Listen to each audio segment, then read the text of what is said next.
Men jannatga kirdim dedilar. Если человек сам один выйдет на джихад против кафиров, защищать мусульман. Mana shu joydagi jihad haq ekanligini Интернеттің бұрыш-бұрышында жанатты аукционға салған псевдо-уағызшылардың үні өктем. Исламның жабылсын киіп алған негізі адамдарды улау мақсатында сондай сөздерді айтып жатыр. Енді ақша істеу мақсатында ма или қандай да бір билік ба білмеймін ол нәрсе. Интернет деген жүйе бұл деструктивті ағым ұстанушылардың ең үлкен қаруы. Әлеуметтік желі арқылы өлімді ұлықтап, өшпенділікті өршіткендердің бүгін біреуін бұғаттаса, ертең басқасы шығады. Жастар осы тыйым салынған уағызшылардың уағыздарына қызығып, кәпірлерді көрсең өлтіру керек екен ғой деген сияқты түсінікке барып, осы жолға қарай бет бұрады. Сөйтіп осы арқылы олар өз-өздеріне дәлелдегісі келеді, өзінің мықты екенін. Әлеуметтік желіде талас тартыс көп. Бұл цифрлық дәуірдегі соғыстың жаңа түрі.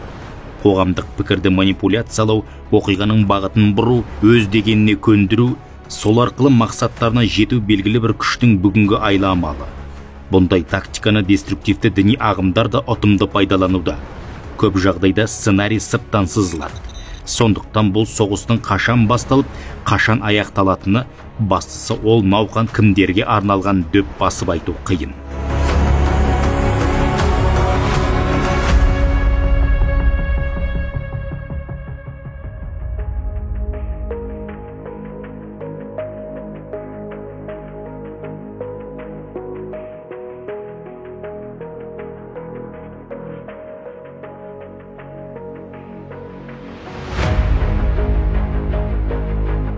Телеграмда нашид деп іздеп көрген болатын, нашид, өлең, бағандай, арабский песня.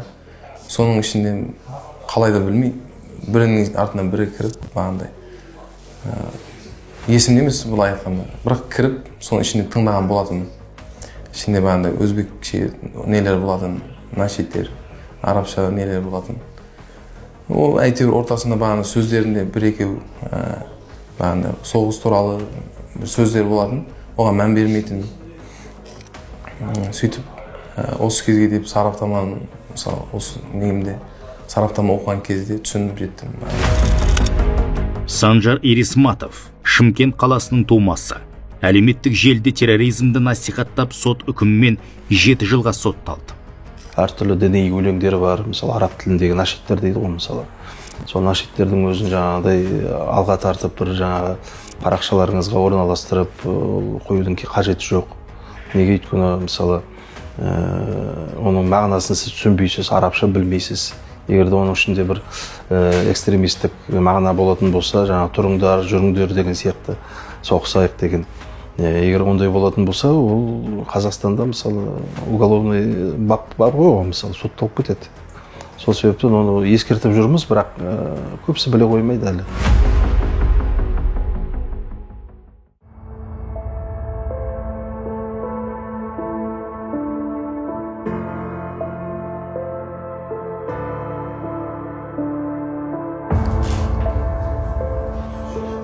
Отбасым, әкем, анам, 2 інім бар.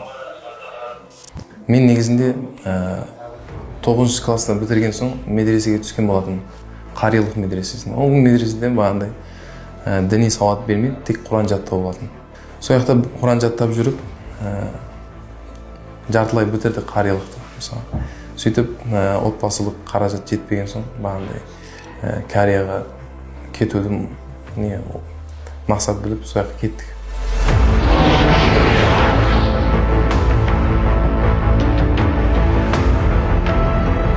Санжар оңтүстік Кореяға туристік мақсаттағы визамен аттанды.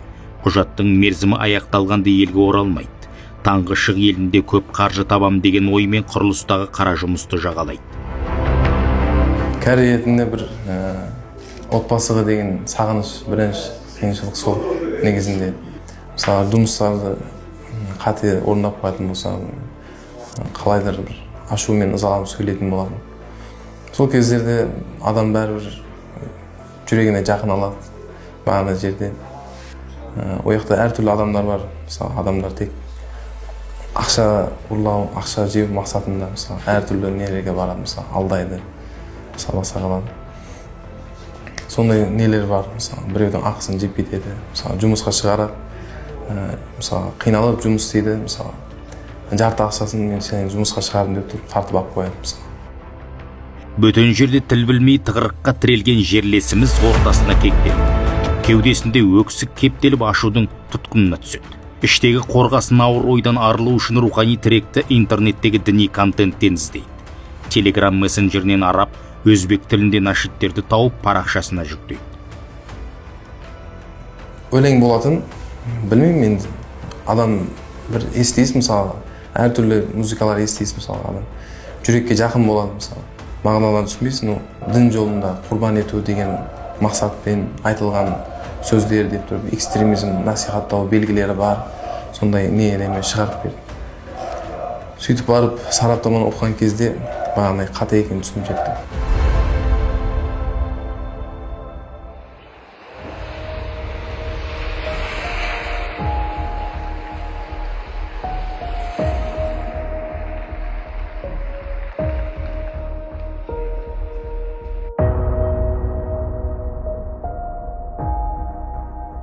Кеш білдім да, мән бермегенім. Оқуға бар дедім. Оқуға барғанда, мысалы үшін оқуым келеді, Құран кітапты жаттағым келеді дейді. Соларны оқыды.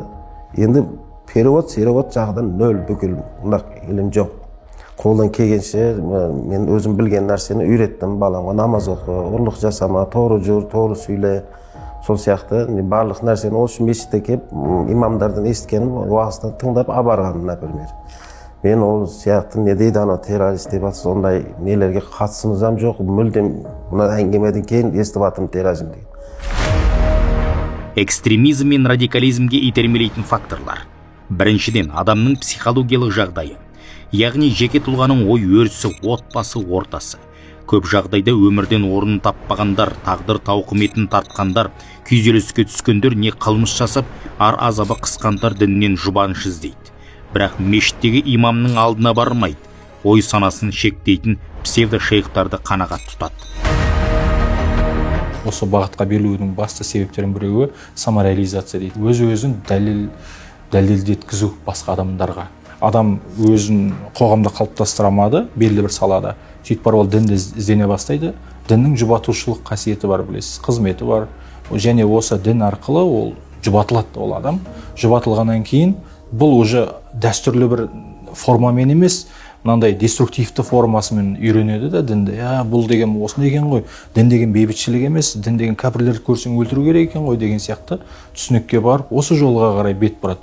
Сөйтіп осы арқылы олар өз-өздеріне дәлелдегісі келеді, өзінің мықты екенін, өзінің. Сол тыйым салынған уағызшылардың уағыздарындағы айтылатын көбінеседегі тақырыптары осы жәннатқа асығу мәселесі. Жәннатқа асығу феномені дәл қазіргі кезде жүріп жатыр. Ғылым, білім оларға қызық емес. Мысалы, менің інімді алатын болсақ, інім мұсылман мысалы, оны мен бауырым мысалы, оны мен қалай өлтіремін мысалы. Ол нәрсе мен мнением бойынша ол қате нәрсе. Оған итермелеп жатқан адамдар, оған шақырып жатқан адамдардың мен ойын дұрыс деп білмеймін. Қалай өзі мысалы адам өз бауырын өзіне қанын халал деп біліп не қылады? Қалай мысалы адамның қанын төгу, адамның бір отбасын, бір мүшесін суырып алу, сол мақсатпен жұмаққа кіру деген бұл ақылға сыймайтын нәрсе. Адам ойланбастан іс қылатын болса, әртүрлі тығырыққа келіп тағалады екен. Әртүрлі қателіктерге бой алдырады екен мысалы. Кореяда 19 жасар Санжардың көңілі қалай көбірек қаражат тапсам деп туласа, ойы шырмауықтай ширатылған шытырманның ортасында. Сол эмоциямен отқа түскен көбелектей лаңкестердің жауыздығын ұлықтаған діни мазмұндағы әндерді парақшасына сақтады. Тыңдады, қуат алды. Елге оралып, полициядан шақырту түскенде тықыр таянғанын сезіпті. Өзім избіріне деген нер болатын, сақтайтын жер. Сол жаққа өзімге ұнаған өлеңдерді сақтап қоя бердім. Сөйтіп, бұл қайтып келген кейін, білмеймін қалай тарқатылды деп шықты, сол неде, 6 адамға. Мен өзім әкем берген тәрбие, біреудің ақысын жеме, біреуге жаман сөйлеме, біреуді бір зұлымдық берме, мысалы біреуге тиіспе, күшің жетті ма күшсізге күш көрсетпе деген тәрбиемен өстім. Мысалы әкемнің тәрбиесі, бірақ қазіргі қоғамда болып жатқан қан төгіс нелері менің қазіргі көз қарасымен дұрыс емес деп ойлаймын. Исламның жабылсын киіп алған негізі, бірақ сөйлеп жатқан сөздері жылы сөйлеп тұрып адамдарды жамандыққа шақыру, соның артынан сондай дәрежеге жетті деп ойлаймын.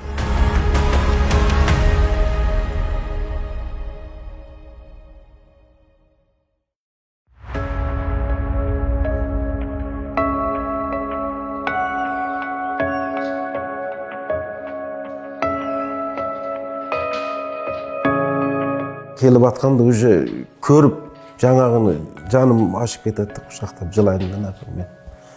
Бүкіл бәрі, өкінішті де бәрі.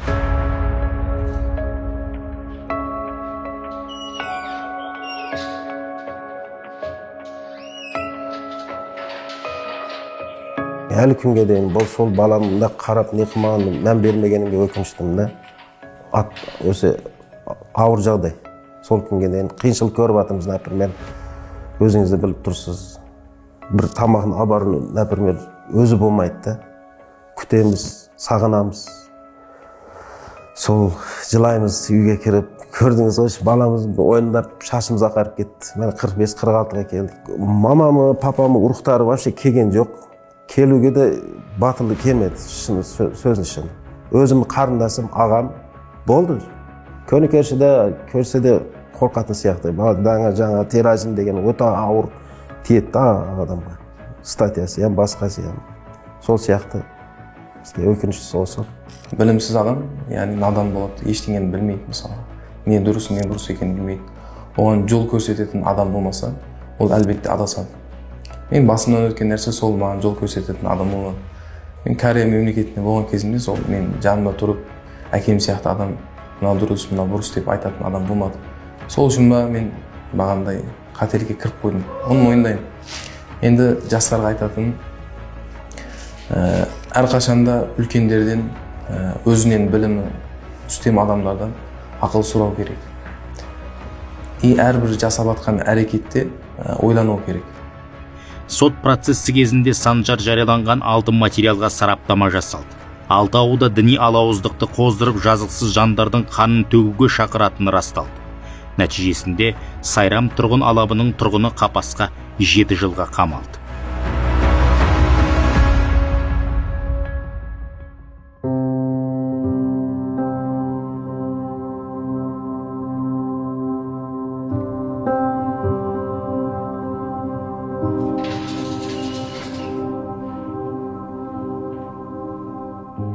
Қазір қателігімді түсініп жатырмын. Егер мен сыртта болғанда бұл қателігімді түсінбейтін едім мысалы. Қоғамдағы жастарға, қоғамдағы адамдарға беретін не?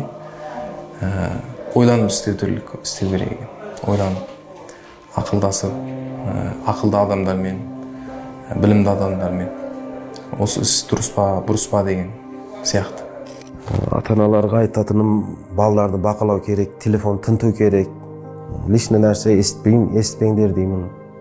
Бүкіл тамырларыма да айттым. Лишний уағыз, лишний білмейсің, например, оны тегіде бір денге сызық болады, ол бізге запрет болуы мүмкін. Ағам балдарға да, сен қарындасың балдарға, бүкіл бәрге дайындап айтқанымда. Болмайды екен, тыңдамаңдар. В общем, өкінішті бізге де кешірім сұраймыз, например. Бүкіл Қазақстаннан деймін. Заманың түлкі болса тазы болып шал.